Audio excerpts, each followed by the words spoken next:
123,000 people call the Southern Illinois region of Jackson and Williamson County home. In the early 1800s, Marion was a heartthrob of Illinois. Immigrants came to work in the coal mines. It was ruled by the KKK, ruled by gangsters, and finally went into extreme poverty when the coal mining industry collapsed. Family ties from Marion's history run deep. Their names are commemorated on downtown streets, offices, and banks.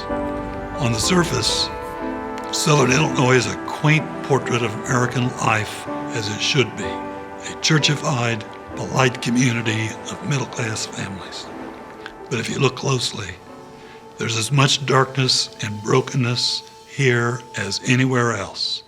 Poverty, prisons, divorce, addictions, it's all here.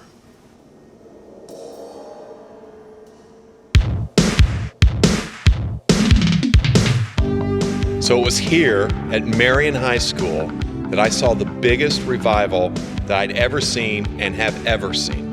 So all these Bible studies were taking place, and I didn't know anything about the Bible. All I knew how to do was play sports, chase girls, and do drugs. That was my life. And I began to see kids just like me, loving Jesus, serving each other, and it was attractive. And that little movement of Christians spread to where there were over 200 kids gathering to pray, to sing, and to hear a message.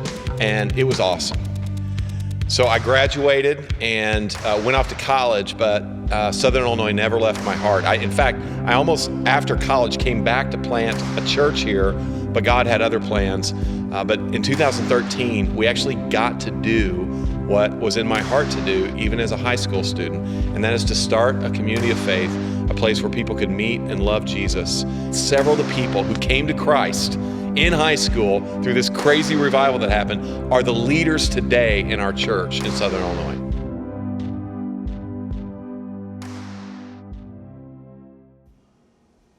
When I was first approached about taking on the role of interim pastor, the church was very unstable.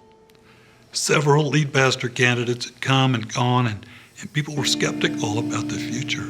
We had become a church with no identity, isolated from St. Louis, and seemingly all on our own. So Kim and I were asked if we would step up for 12 weeks to help stabilize things.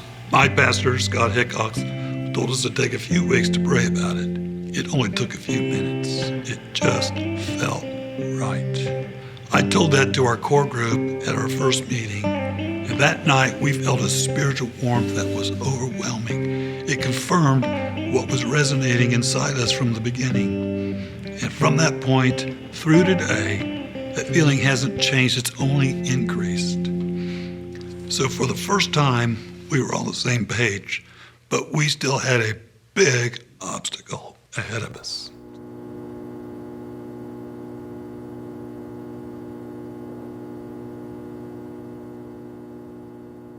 So we had a prayer meeting, and we shared the vision and talked about the challenges in front of us. I remember one of our core group members, David Poole, speaking up at the meeting with words that would drive us for the next year. He said, "When this is all over, I hope we can look back and say, we saw the hand of God." And that's exactly what happened.